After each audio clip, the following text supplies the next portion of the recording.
and welcome to another episode of Reworked. I'm Dave, and today's episode we're going to kind of go back in time and look at my dad's 67 1800S as it was when I got it out of his garage last year after 31 years of storage. I say back in time because I've already done videos on this car where I took out the entire front subframe and restored and rebuilt the suspension. That was a 5-part series that I already have or is on the channel. So my intention originally to do it in order was to start with introduction to the car, kind of tell its story, go over its features, talk about my dad's history with Volvos, and then talk about 67 1800S that I found back in 2020 that had the same color codes, and I bought it for restoration so that I would have a version of this car that I could feel comfortable driving without terrible fear of an accident. I would feel really bad if my dad's car was destroyed. It's my favorite belonging of his, and really want to make sure that it is preserved and certainly not say rear-ended in a accident driving around town. Hopefully that won't happen to the other 67 either. I love that car too, but this is the more beloved car.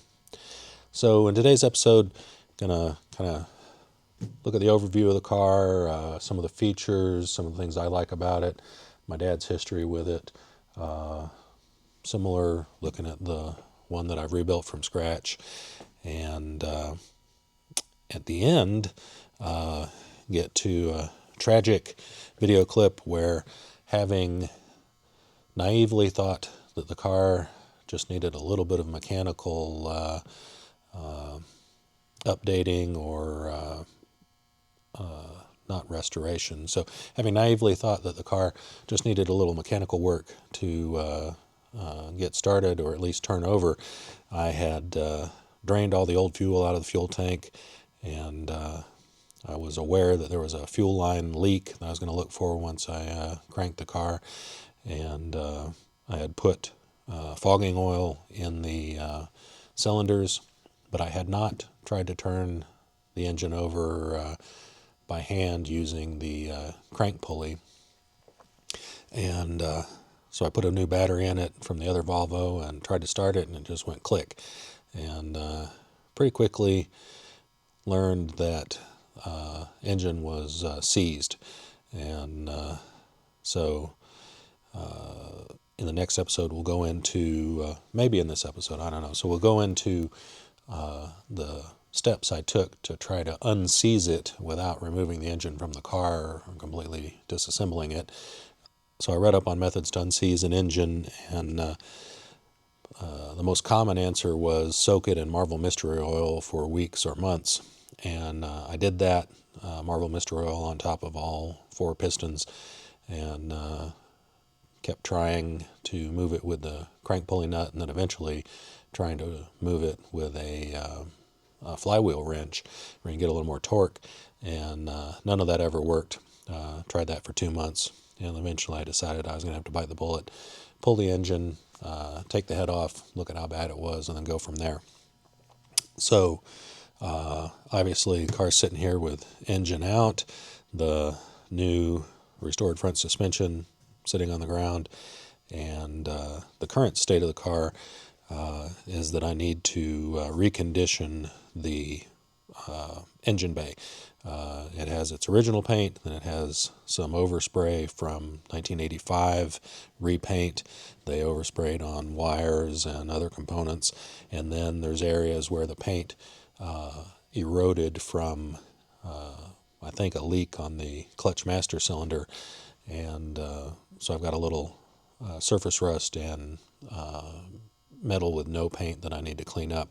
So long-term goal is clean up the engine bay, reinstall all this after I've painted, and then eventually I'm going to take the rebuilt engine, put it on the front subframe, and then do the method of lowering the car down onto the front subframe. So that's all the long-term plan for the car. But for now, go ahead and get started with kind of a tour of the car, and then on to the other Volvo. And not going to look at them today, but you can also see got a 66 up here, and then got an ES, I think a 72 back here. Different projects for another day. Someday I'll make videos on those. With that, let's go ahead and get started. We'll go back to the old video I took last April looking the car over. The car behind me over my shoulder that I'm trying really hard to keep in frame backwards with an iPhone is my father's 1967 Volvo 1800S. And this car has been in my family since before I was born. He got it in 68, and he passed away in 94, and it's essentially my most prized possession from him. And it's dirty right now from being in the garage at his house for 30 years, and I'm not going to clean it up until I can actually drive it to a water hose outside and wash it without doing anything that would harm the paint. This was my father's third Volvo, second 1800. He always called it a P1800, but really that's a wrong designation. The early cars that were assembled by Jensen in England were P1800s, and then production transferred to Sweden after car number 6000 because Jensen was not up to Volvo's quality standards. So they rebadged them P1800S for 1.5 model years or so, and then just 1800S. And 1800S lasted through the 1969 model year, and then they came out with a fuel-injected version called the 1800E. So this is a 67 1800S that was registered its first time in the U.S. as a 68, and that's because apparently back before standardized VIN numbers, a car was registered in the year it was first sold, which can lead to some confusion of, well, what if there was a change between the model years and you sell somebody a 68, but it doesn't have 68 features. Luckily, in this case, there were no feature changes, or they were minor, super minor, between 67 and 68. I've seen some 68s that had side marker lights down here, and they definitely show up by the 69 cars and later, but essentially 68, 67, they were identical. Now this car, which is very similar, is also a 67 1800S, same color code, same interior upholstery code, and I bought it needing restoration because I wanted to clone my father's car.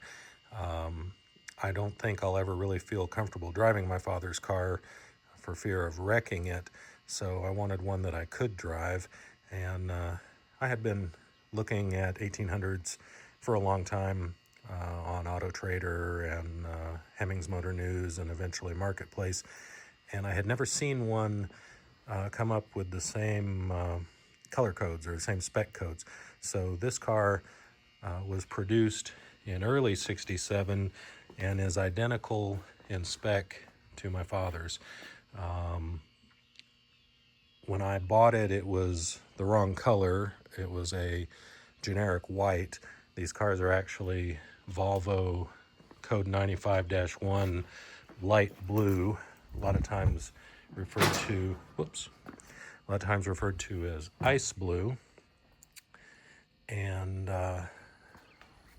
somebody wrecked this car in California in the mid-80s and then badly resprayed it with just generic white paint.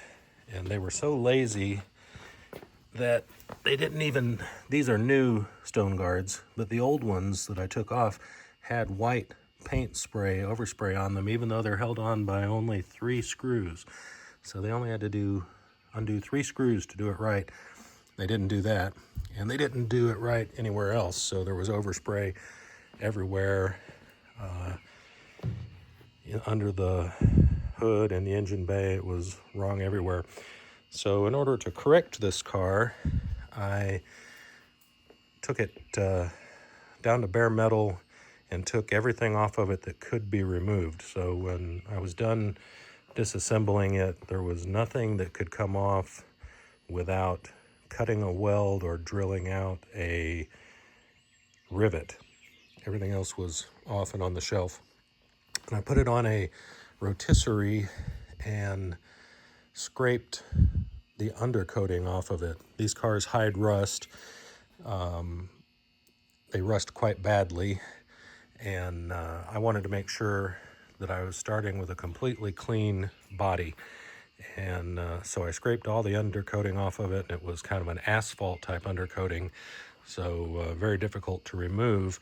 And the only way to do it in reasonable comfort was to put it on a rotisserie and tilt it onto the side. So I'll include some pictures, maybe some video of that process. And once I got all that done, I sent it away to a sandblaster. I didn't have a media blaster. It was glass bead blasting. I didn't have a glass bead blaster at the time. And he blasted it not very thoroughly because he was afraid of warping panels. And then I took it to a body shop where it spent about 6 months having a little bit of rust repair, removing some Bondo,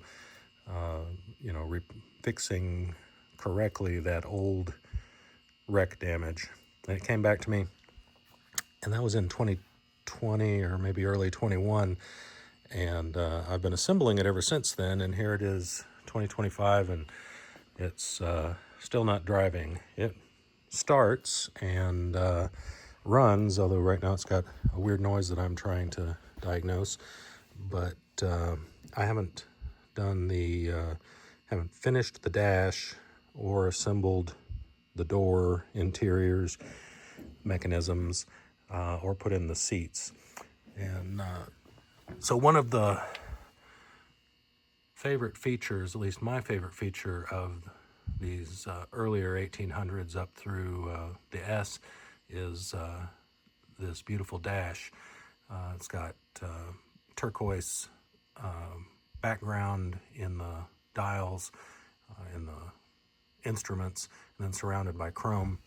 And in 1970, with the E model, they decided, like everything else built in the 70s, that it needed to look fake and plasticky, and they replaced this knurled aluminum background with fake wood stickers, and got rid of the chrome and the turquoise, and really made an ugly dash. This car, I put in new carpet, and you can buy 2 grades of carpet for these cars. This is called square knot German wool. When I got it, it had a cheaper carpet that's kind of a shag, and then I had to reupholster the front and back seats. So I had the front seats upholstered professionally, but I put the back seat covers on, and they had been replaced with some really ugly denim type material, probably homemade. And then I had to buy new panels there, like the wall panel. I put in new vinyl dash covers. These all crack. Car, even when it was only 20 years old, they were cracked badly. And so new upper and lower dash covers and then reassembled it all. And I was given a kind of tip by somebody who's done this before that Volvo assembled the dash on a table and then connected 12-volt power and checked all the lights in the instruments and then installed the entire dash into the car.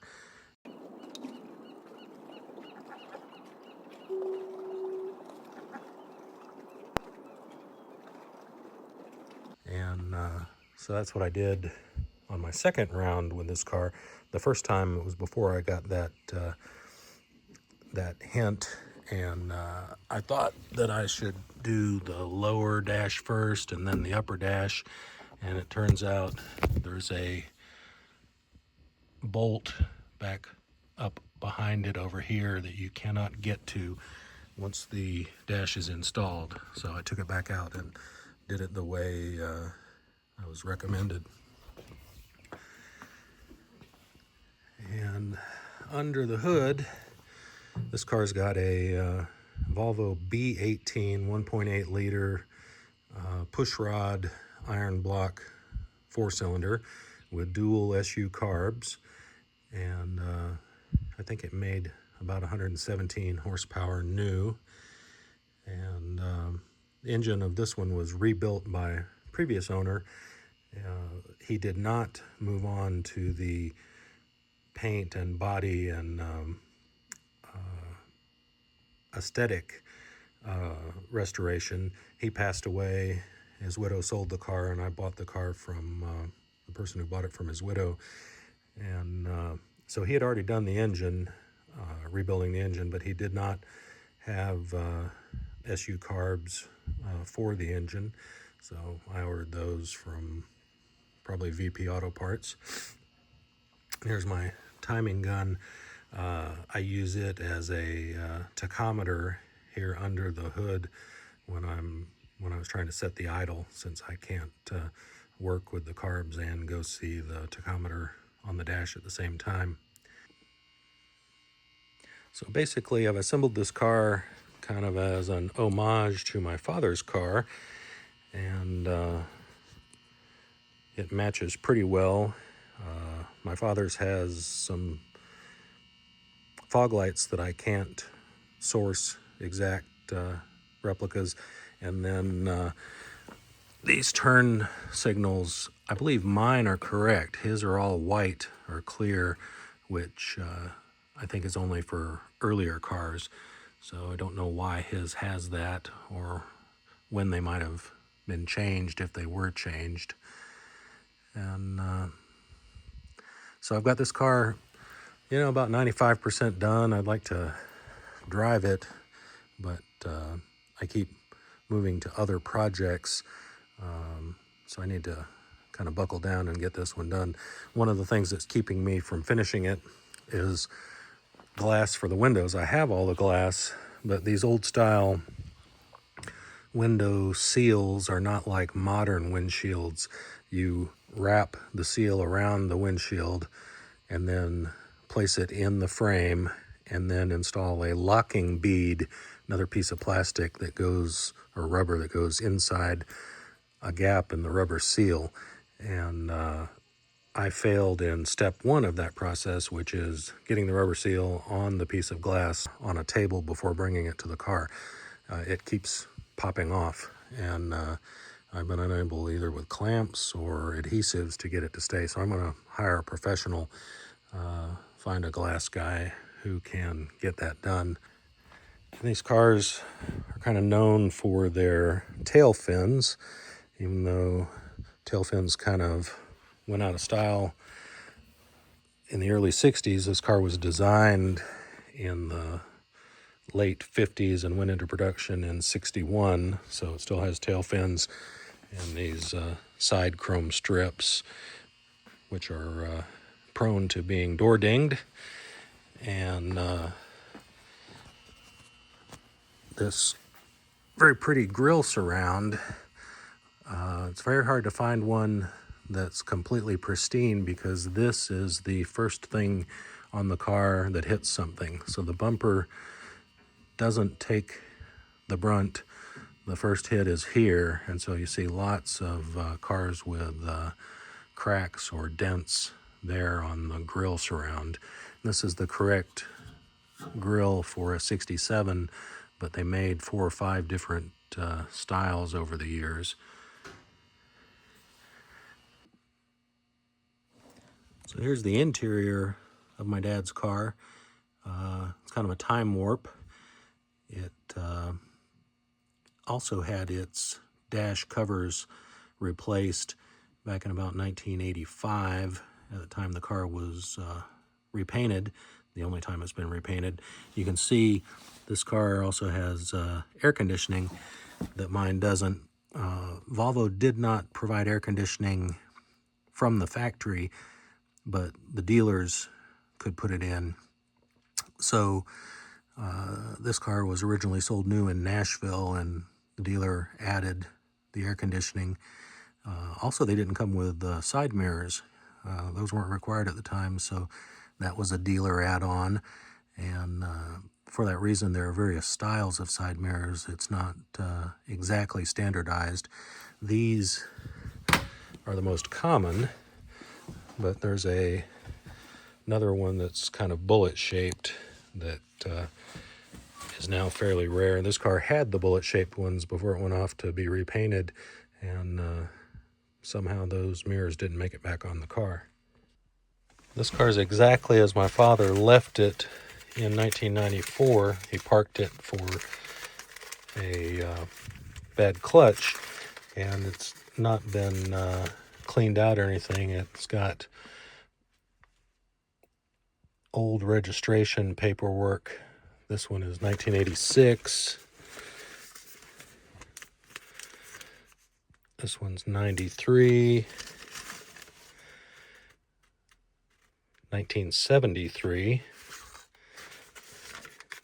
It's got some from, these are all state of Alabama, 1972, but some of these go all the way back to Washington State.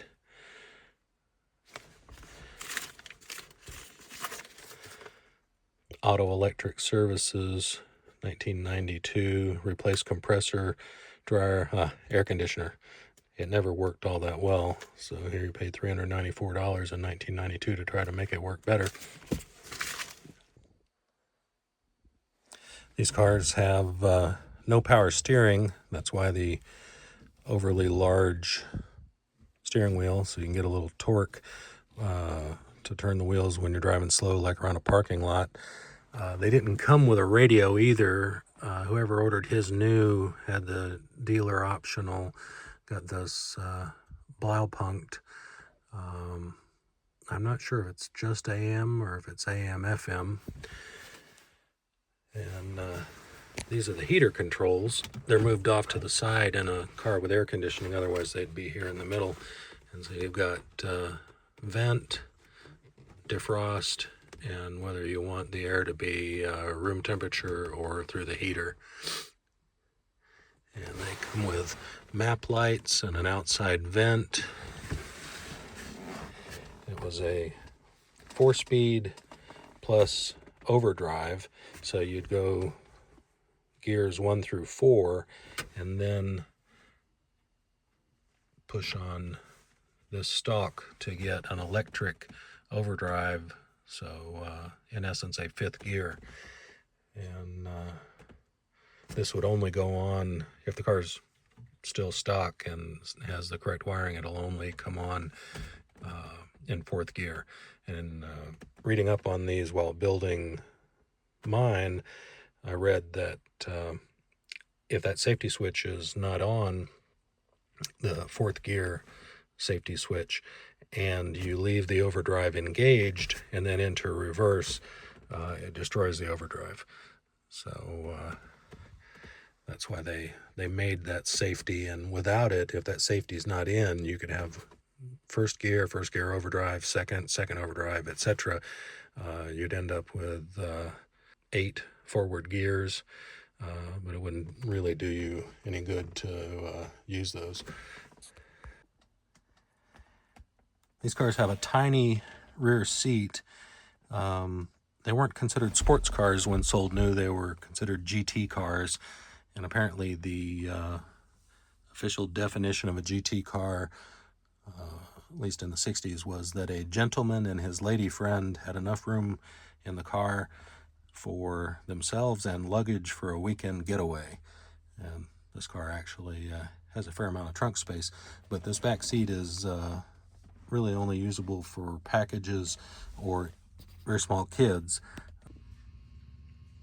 So Dad's car's got the same B18 with dual SU carbs as mine, plus old York style air conditioner, compressor, and then this is the brake booster. I don't have brake booster installed in mine yet, and this car's only got 83,000 miles on it, which is very, very low for old Volvos, but it's filthy because they kind of leak oil.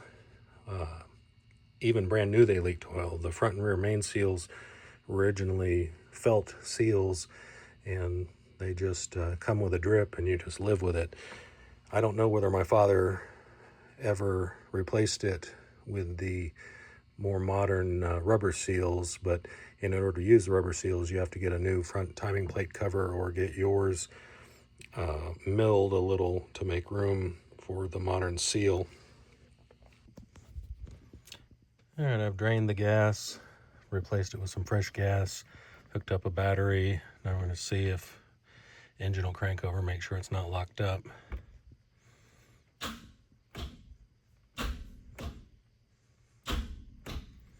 Okay, Houston, we've had a problem here.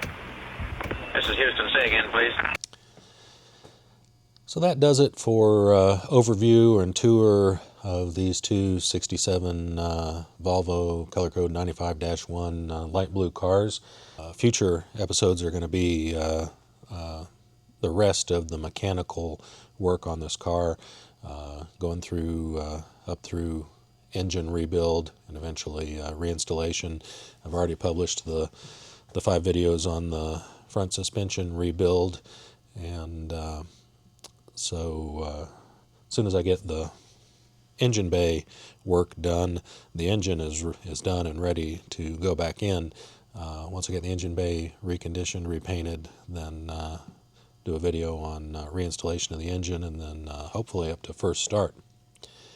So thank you very much for watching the video. Hope you've enjoyed kind of looking at the history of this car, and I'd appreciate it if you would like, subscribe, and share, and I'll see you in the next video.